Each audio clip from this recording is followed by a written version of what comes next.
News Radio 840 WHAS. Coming up on today's Louisville Real Estate Show, the frost. It's on its way, and it means it might be time to check your home's pipes and what else to do. Well, we'll find out. We'll give you some tips on things you should prepare for with the cold weather coming. Also, a real estate twist you won't believe. Eddie sold his house and was all set to move until he had a sudden change of heart. So what happens now? Well, he is wondering what are the consequences of staying put and not moving after you sell your house. And later, we'll tackle a surprisingly hot debate. Should you leave your porch light on or your front door lights on? We'll debate the pros and cons and maybe even surprise you with an answer. Hi, everybody. I'm Bob Sokoler, owner of the Sokoler team, Remax Properties. Thank you so much for joining us on this last Sunday of October already. I know. We've got some great folks here with us. Brad Lawler, you know the name. He is owner of Home Team Inspection Service and Team Bug Out. They come in as a team. They are the #1 home team inspection service in the country, 10 years in a row. And of course, we're waiting to see number 11 soon. And you can reach Brad and his folks for either the Team Bug Out to get rid of pests and all, or for a home inspection, 844-411-TEAM. And in for a vacationing Cora Henderson, Liz Lamb, who's an attorney over at Pitt and Frank Attorneys, LLC. They do a great job of not only closing your loan, but also title searches, examinations, escrow services, and a variety of other things. You can reach Liz, Cora, and everybody else over at Pitt and Frank Attorneys, LLC, giving a call to 895-9900. And if you're thinking of selling your home now or in the future, I'd love to help you. It's free, no obligation for me to come out to you or talk on the phone or do a Zoom phone call, and we can talk about the process of selling your home and even buying your home as well. If you're next home, I can help you on all levels. You can reach me a couple of ways. You call me on my cell phone anytime, 502-376-5483, and that, by the way, translates into 376 live, or go to bobsellslouisville.com and fill out the form and hit submit. And then there's also the ability for you, if you want, a free, no obligation analysis of what your home is worth. It's computer generated, but it is a start. And you can go to WeSellLouisville.com, click on the top of the page. A reminder, folks, that you can see a rebroadcast of this show, actually see it, not only hear it, but see it by going to LouisvilleAnswers.com. That's LouisvilleAnswers.com. That's where the show resides. And if you want to see it and hear it, just go to LouisvilleAnswers.com. All right, lots of questions. Let us start with Brad Lawler over at Home Team Inspection Service. Tanya is a new first-time homeowner, and she heard us talk about freezing pipes on past shows, and so thanks for listening, Tanya. And she's wondering, so how should she prepare her home for the first frost? Brad, good question, and not only for Tanya, but for everybody. No, I was going to say that's a great question, particularly for the first-time home buyer who home maintenance may not be, something that they've done over the years. So first thing I want everybody to do is just be aware of the colder temperatures coming in. Sometimes we're getting surprised. If you're ready, I would go ahead and remove the hoses from the hose bib, from the spigot. Most likely there is a shut-off valve inside the house on the other side of that hose bib. It may be directly behind it. It may be somewhere else in the house. But if you can turn that off, go ahead and turn that off inside the house.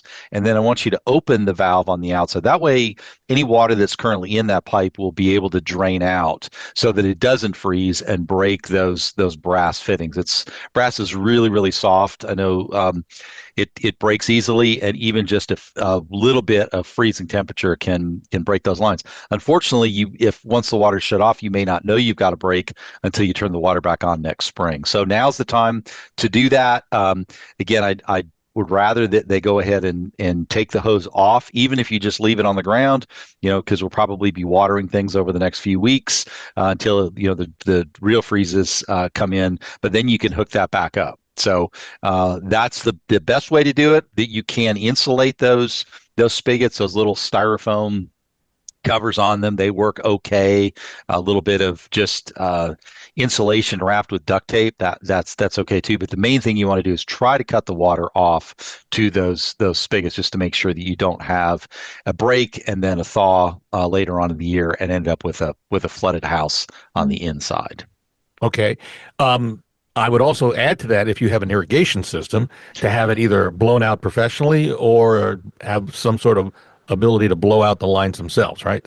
Yeah, exactly. Yeah, you got to get all that water out. I know they use large air compressors, so yeah, talk to your irrigation company to get that service done pretty soon. Now's the time. Now is the time. Anything else that you think of? I mean, we'll get into tips on Yeah, cold yeah. weather, but just prepping No, the house is the I key. think I think houseless. The other thing I do, just look around your house. Are there, did you leave watering cans out that have water in them? Anything that has plastic, that gets water in it. Kiddie pools. There's a lot of things that will start freezing here over the next month or so. So yeah, anything that's got water that's outside. Now's the time to go ahead and dump those out and get them stored away for winter. Check under your deck. See what's collected water over the summertime because that's where a lot of things break too.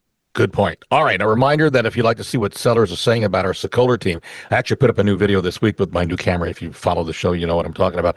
Head over to LouisvilleSellersTalk.com. That's LouisvilleSellersTalk.com. And listen and see what our reviews are about people who have listed with us to sell.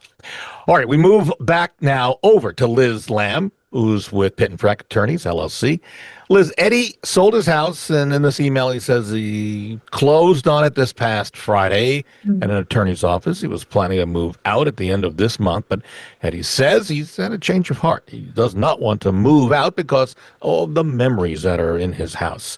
So Oh, he's asking, so what are the consequences if he doesn't move out, Liz? there's quite a few consequences, Bob, and it's actually quite common for us to get calls here at the office for seller remorse, especially if they no longer want to be under contract. But in this case, he's already closed. He doesn't own that property anymore. I don't know if Eddie has a post-possession agreement in place with the people who bought the home from him, but not only is he running the risk of, incurring late fees or damages in relation to that particular agreement, he also could be facing several other damages in the event that the buyers intend to evict him and then potentially sue him for specific performance.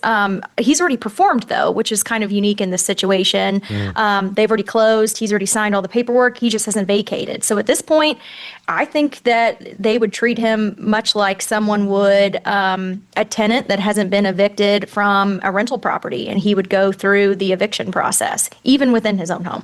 I would also think maybe, Eddie, you might have also signed when you accepted the contract a post agreement that allowed you to stay in the house for Mhm. X amount of days before you had to move out, which is why you probably didn't have to move out on the day of closing. And that agreement may have a clause in it that says if you don't move out on this day, we're going to charge you X amount of dollars per day, which will Exactly. add up, right? Yep. Yeah. Oh, for sure. And that can be quite a steep fee, just depending on how that's drafted. Yeah, and then you're on the hook for that as well. So I would tell you, Liz brings up great points. I would also have you check with your agent who helped you buy the house, and maybe talk with her attorney. And then, if nothing else, or his attorney, and if nothing else, you could always reach out to Pitt and Frank and talk to Liz Lamb, and I'm sure they'll be able to help you in with some direction. All right, we're going to go back over to Brad Lawler in just a moment. A reminder, though, that we are very proud of our Sokoler team reviews. If you go to LouisvilleZillow.com or LouisvilleGoogle.com, it will give you kind of a primer of some of the things that people have said about our team and our folks who work here. You can just check it out at LouisvilleZillow.com and LouisvilleGoogle.com. Brad Lawler, Home Team Inspection Service. Hamilton owns a 30-year-old condo. And last week, Hamilton had a pinhole copper leak that was under the sink. So he's wondering, he did nothing to create the leak. Why is this happening? And is it happening anywhere else? And I think we might know the answer. Is it happening anywhere else? Yeah, go ahead, Brad. Yeah, yes, that's very common. So copper only has a certain thickness to it. 30-year-old condo, that's going to be, falling into one of those areas where the copper might have been a little bit thinner than it had been in years past. This is also kind of the end of the copper era and moving into the PEX, the plastic lines. So what happens over time is you'll get corrosion. We've got, hard water in our area, a lot of mineral content. Minerals will kind of work their way through the copper, so you get these pinhole leaks. And once the pinhole leaks start, there's really nothing you can do to stop it. You're just going to have to replace that copper with PEX. So anywhere you've got those copper water lines, in the house, yes, it's susceptible. So once you start seeing little leaks in your ceiling, under the sink, talk to a plumber, because it may be time to go ahead and start doing some of the retrofitting to some of the modern water lines that are now available. Relatively easy to replace. Get a competent plumber, and they should be able to give you advice on how to go about replacing those lines as cost effectively as possible. And those are the ones that are exposed. But the question Yeah. is, and the problem Yeah. is, Brad, there Yep. are a lot of condos around the country, including in Louisville, where Yep. the copper pipes are hidden inside walls that are adjoining two condos. It starts That's right. leaking. What do we do now? Yeah, and that again is as far as the condos go, I wouldn't know, where the responsibility, lies, who's responsible for what. But it's the same as the house, Bob. It's you've got water lines that are running. You may have a leak, beneath a bathroom, above your family room, but you probably have leaks in other parts of it. So I think that I mean, I can't comment on how a condo association would resolve all of the lines, but copper does wear out. Those lines do have to be replaced. What the process is within, between condos, between floors, whatever, that might be. I think that's more maybe a Liz question or the condo association question, but the copper's not going to self-heal. It's not going to get better, and there does have to be some plan for replacement of those lines over time. Yeah, and I think what we'll see is that you as a condo owner, you need to take an interest in this. That's why we're bringing this up as a topic. And I think, Liz, you'll agree that most condo associations may have some different rules, regulations on where the responsibility of the condo association starts and ends and where the homeowner or the condo owner picks up. Right about that? Truly, truly. It varies from condo association to condo association. And a lot of it's dependent on their founding documents when everything was put to record establishing that condo association. So it could be equally shared among the tenants, or it could be something that they're going to collect a prepaid, or not a prepaid assessment, but rather an assessment and levy an assessment on all remaining tenants in order to accomplish the replacement and removal of copper pipes. But it varies depending on their documents, their founding documents. Yeah, so go forth, folks. If you own a condo, say 10 years or older, attend the next association meeting and ask the question, what are the guidelines? And you can also read the docs, but ask them, what are the guidelines? And then one more tip, call your insurance agent. Find out, what are the deductibles? What are you covered? And do you need to increase those deductibles or coverage in the event that something happens? Just be prepared. We are going to take a break. By the way, Brad mentioned something in this about the newer homes, condos have PECs. And for those of you who have PECs, I do in my house, I normally would say, I can breathe a sigh of relief.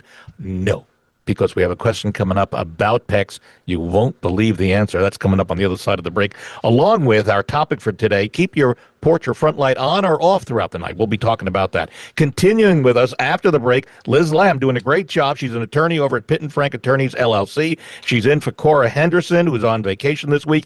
Pitt and Frank does title searches, examinations, a variety of other things, and, of course, closings. They do a great job. You can reach Cora and Liz and the whole team over at Pitt and Frank Attorneys, LLC, at 895-9900. Also, Brad Lawler continuing with us after the break. Home Team Inspection Service and Team Bug Out. You can reach Brad at 844-411-TEAM.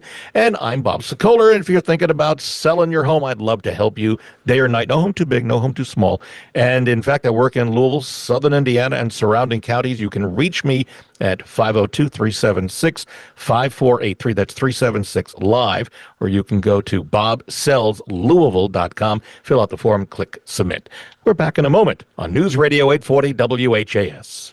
News Radio 840 WHAS, Bob Sokoler, Louisville Real Estate Show, here with you to the top of the hour. Thank you, folks, for sticking with us and continuing with us. Brad Lawler, owner of Home Team Inspection Service, Team Bug Out as well.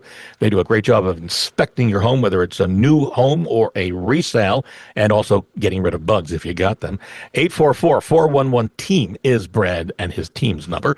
Also staying with us, Liz Lamb, in for Cora Henderson over at Pitt and Frank Attorneys, LLC. You can reach Cora, Liz, and everyone else over there for closings, title search, examinations, escrow services, title insurance, and more. 895-9900 is the number for Pitt and Frank Attorneys. And if you're thinking of selling your home now or in the future, I would love to be able to help you. There's no home too big, no home too small. It's free for me to come out or to call me on the phone and talk about what the path to getting your home sold is. We will talk as long as you want, and I'll help you really design a plan to get you on the market and sold. Free, no obligation. Give me a call on my cell phone, 376-5483. That's 376-LIVE. Or go to bobsellslouisville.com, click on the top of the page. And for a free, no obligation estimate of what your home is worth, go to WeSellLouisville.com and then click on the top of that webpage and fill out the information. All right. Well, the question has been put on the table. Do you leave your porch light on or turn it off? Let's poll our folks here. Liz, you're first. The porch light on your house, what would you say? Leave it on, turn it off? We are a house divided. I like to leave it on throughout the night. My husband likes to turn it off. So I'm very interested to hear from Brad and his opinion on this, actually. Brad? Well, I have some technology in my house, and I've got a timer on the front porch lights that will come on at dusk, but it will turn off at around 11 o'clock. And I do that one just because I don't want it, shining on the front of my house, in bedrooms, and then across at my neighbors. But I've got motion sensor lights on driveways, and I keep a back porch light on all night, dawn to dusk. So I'm kind of house divided, front to back to side. But yeah, we turn the front one off at around 11 o'clock, I think. All right, so you bring up in your answers, you bring up the really interesting points that maybe some folks never even thought about. So let's look at the pros of leaving the porch light on the front door on for the night or partial night. It can deter potential intruders by signaling someone's home. It improves visibility for residents or guests arriving after dark. It reduces trip or fall hazards on steps, walkways, and driveways.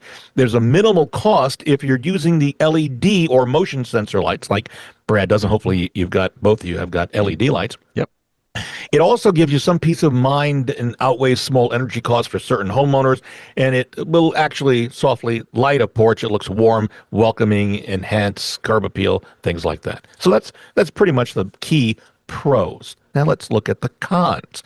It may create a false sense of security. Burglars may interpret constant light as a sign of absence. And noted experts say that actually can happen. They say, oh, no one's home, so let's go break in. Also, poorly placed lighting can highlight entry points for intruders like windows, side porches. It wastes energy to some level.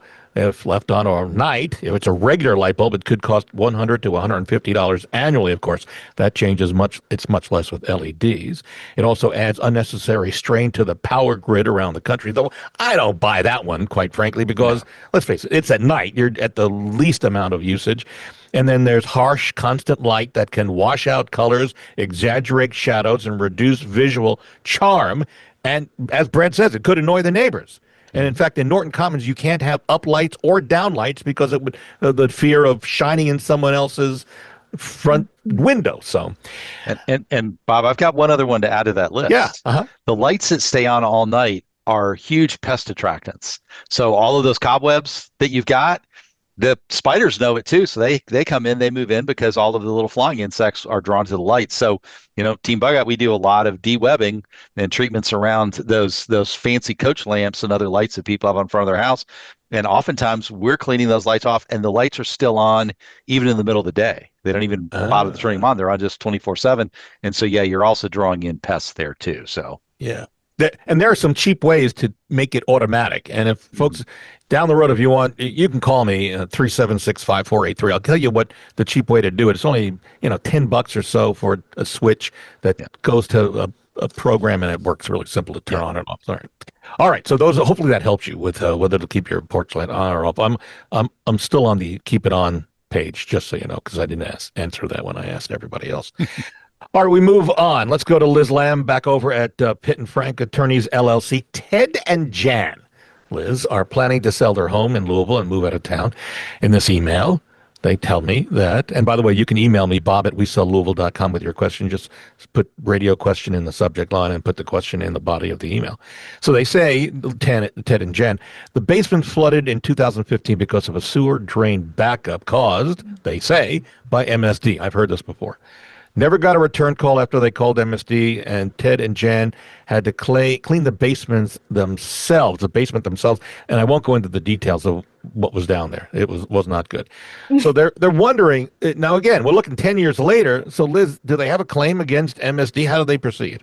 I mean, generally speaking, it's not likely because with claims, there's usually what's called a statute of limitations. So there's a time frame in which you can bring your claim against particular entities, and it varies based on the claim as well as who you're bringing it against. So for something like this, it may be beyond the statute of limitations, but certainly it's not beyond your need to disclose that on your sales disclosure. So whenever you are going to list your home, it's very, very important that you do disclose something like that. Even if it wasn't your fault or an act of God, certainly you would want to disclose that for record-keeping purposes for any potential new home buyers as well.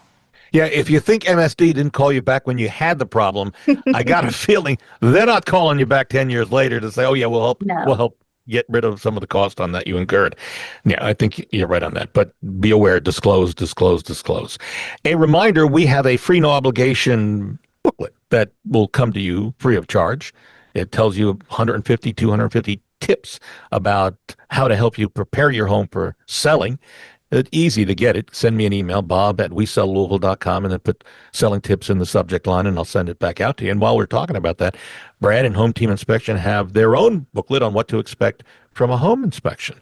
And if you'd like that, simple, same thing. Send me an email, bob@wesellouisville.com, say home inspection tips, and then send it to me, and I'll send you the booklet in a link right back to you. So it's all via email and very quick and easy.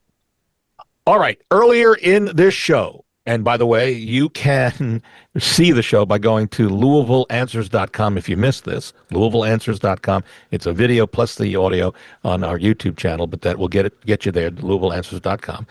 We talked about the copper pipes leaking, and Brad mentioned something called PEX. We'll explain in case you don't know what that is, but this is interesting. So Marcia sends us an email considering, she says, buying a new condo, but is worrying about one thing.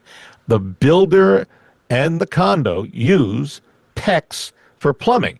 And she's heard that, I guess she's got a friend in the biz, that there's a problem. And she wants to know, what is the problem with PEX?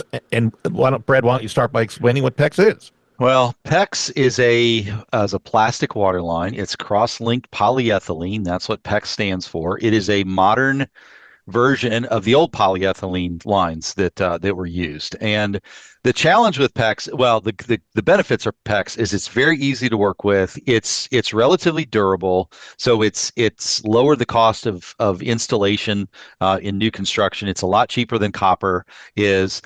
And it's very quickly installed. So the problems with PEX, as I understand them, again, I only look at I look at the lines, but I don't install the lines.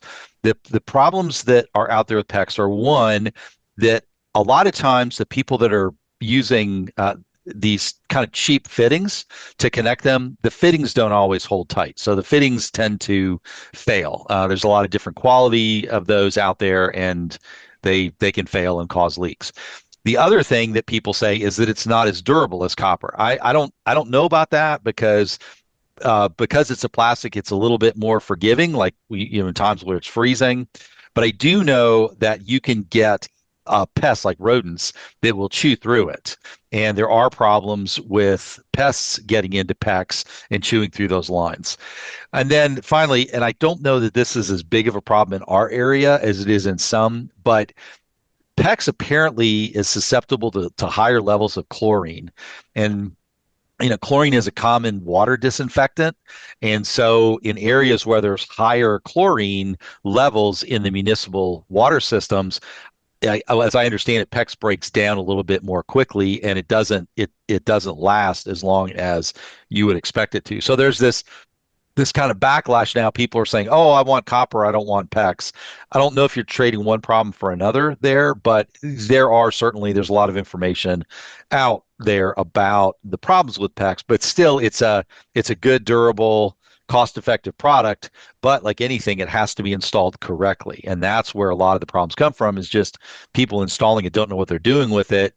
And, me as a homeowner, I probably shouldn't be doing my own plumbing in my house, because the fittings that I'm buying are great for a consumer, but they may not last as long as a professionally installed system would. Just when we thought PEX was the answer to all of our copper problems, Yeah. here you got to go and give us a Sorry. disparaging word about Ford PEX. Yeah, sorry about that. There's nothing else to, I mean, there's PVC, right? Which is Well, hard. yeah, Yeah. and I mean, we'll use that for irrigation, but using Yeah. it, that's really, really problematic in a home installation. Oh, boy. Sorry. All right. That's Sorry. life. Well, Bradley Bummer here. no kidding. Well, this show went way too fast, and I want to thank, I just tell you, this thing flew by. I want to thank Liz Lamb, Liz did a great job filling in for Cora Henderson over at Pitt and Frank. Thank you very much. I'll come back anytime. Yeah, we are welcome back anytime. If you'd like to get a hold of Liz or Cora, you can give a call over to Pitt and Frank. They do a great job of closing a loan, title searches, settlement proceedings, commercial and residential transactions. You can reach Pitt and Frank at 895-9900. Also, Brad, great job on your end as well, knowing everything we ever need to know about homes and looking into them. You can reach Brad for scheduling an inspection. They come in as a team. They do a great job of getting the job done. And also Team Bug Out, which gets rid of pests and a variety of other things. And Brad's number, his team is 844-411-TEAM. And if you're thinking of selling your home now or in the future, and if you're looking to buy, I've got 10 buyer agents. But for selling, I hope to be the guy. Comes out, free, no obligation. We talk about what the process is, come up with a plan, and then we execute, if you want, on the plan. It's, again, free, no obligation. I work in Louisville, surrounding counties in southern Indiana. You can reach me on my cell phone anytime, 502-376-5483. That's 376-LIVE, or go to bobsellslouisville.com. Fill out the form. And for that free, no obligation analysis of what your home is worth, go to wesellouisville.com and just click on the top of the website, whether it's on your phone or on a computer, and fill out that information. All right, that's it. We're out of time. See you next Sunday on News Radio 840 WHAS.